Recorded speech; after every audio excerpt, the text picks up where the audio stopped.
Welcome back to the Ancestral Findings Podcast.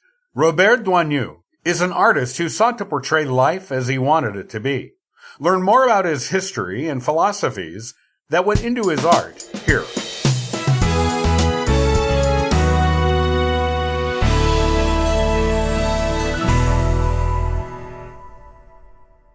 One of Robert Doisneau's most famous photographs is entitled La Baiser de l'Hôtel de Ville, and it's one that quite possibly perfectly encompasses the kind of work that Doisneau did. The image's title translates to The Kiss by the City Hall, and that's what it depicts. A couple kissing on a busy street, showing all the vigor and beauty of humanity at its finest. That's one of the things that Doisneau is noted for.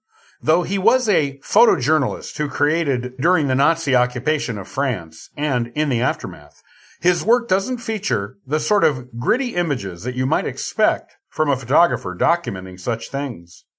In one image after the next, there is a sense of playfulness and levity. Positivity, which perhaps informs us that even the darkest times still have their bright spots. In fact, Doisneau focused on positivity wherever he could.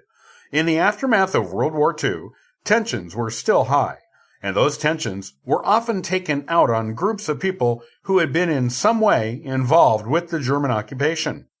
While many photographers documented everything, the good and the bad, Doisneau refused some things.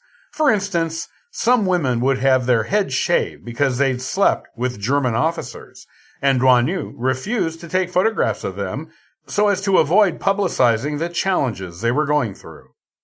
His is a unique approach to street photography, a perspective unlike any other.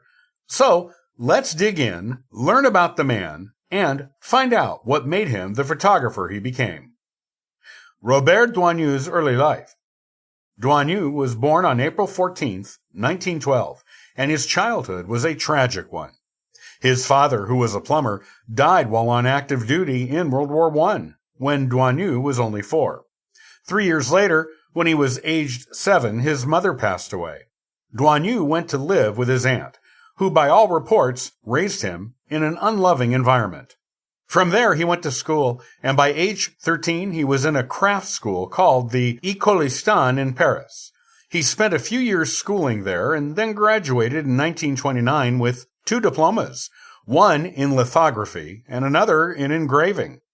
It was at this school that he first began learning of various arts, not only lithography and engraving, but also through classes he'd taken in still life art and figure drawing. While many photographers take up the art later in life, Doisneau started early. When he was 16, he started taking photographs, but as stories say, he was very shy, which meant that he started off by taking photographs of cobblestones, before eventually working up the courage to photograph children, then later, adults. Doisneau's entry into professional photography. It was at the end of the 1920s that Doisneau became a photographer professionally. This came through work at the Atelier Ullmann, translates to Ullmann Studio. Ullmann was a creative graphics studio that specialized in work for pharmaceuticals. Initially, he began working for them as a lettering artist, but when an opportunity came along, he became a camera assistant for Ullmann, and then later, he advanced to become a staff photographer. Doisneau's artistic career begins. By 1931, Doisneau had left Ullmann and taken work as an assistant to André Vignau, who was a modernist photographer. This is where Doisneau's career as an artist and photojournalist was born. He sold his first photographic story to Excelsior magazine in 1932, and then, in 1934, he began working for Renault as an advertising photographer. Though it was advertising work, the experience with Renault spurred on his interest in photography and photographing people. Eventually, in 1939, he was fired from this job for perpetual lateness, and that turned into perhaps one of the best developments in his life. After losing the Renault job, he was forced into freelancing, which meant that he spent his time engraving and creating postcard photos to make a living. Later, in 1939, Charles Ratto of the Raffo Photography Agency hired him, and Doisneau's career blossomed. he traveled throughout France searching for photographic stories, which marked the birth of his career as a street photographer. War and post-war photography. When World War II broke out, Doisneau was drafted into France's army. Here, he served until 1940 as both a soldier and a photographer. Between 1940 and 1945, Doisneau joined the French resistance, using his various skills to forge passports and other papers needed to help refugees escape. If you look through his portfolios, you'll discover that many of Doisneau's most poignant photographs came after the war, some in the direct aftermath. Once World War II ended, he returned to freelance photography, selling photos to international magazines, including Life.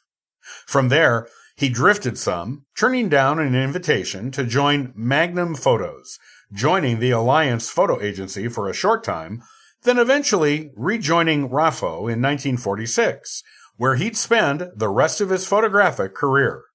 Doisneau's philosophies. This is a man who lived through a lot, from a difficult childhood to World War II. Doubtless, all of these things left their mark on him and his photography. But despite all the turmoil that he saw, Doisneau refused to photograph negativity. "I don't photograph life as it is," he once said, "but life as I would like it to be." That's why his photographs never ridiculed or portrayed his subjects in unfavorable ways.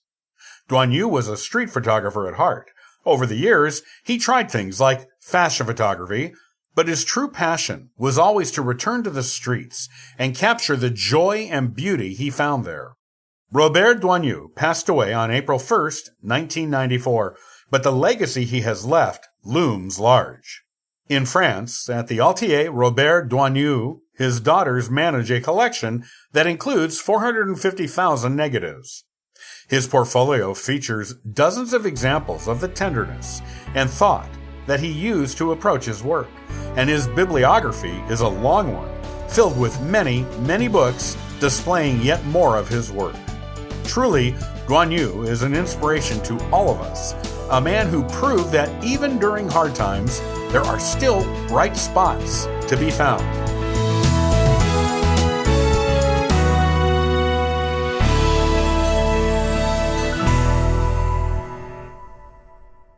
Hey, many thanks for listening and following the Ancestral Findings podcast.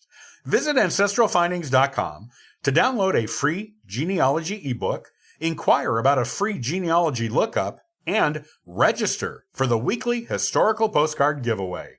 And thank you to everyone who contributes via Patreon. It helps keep this train on the track, this dirigible in the air, and this boat on the water. I hope you have a wonderful day and happy searching.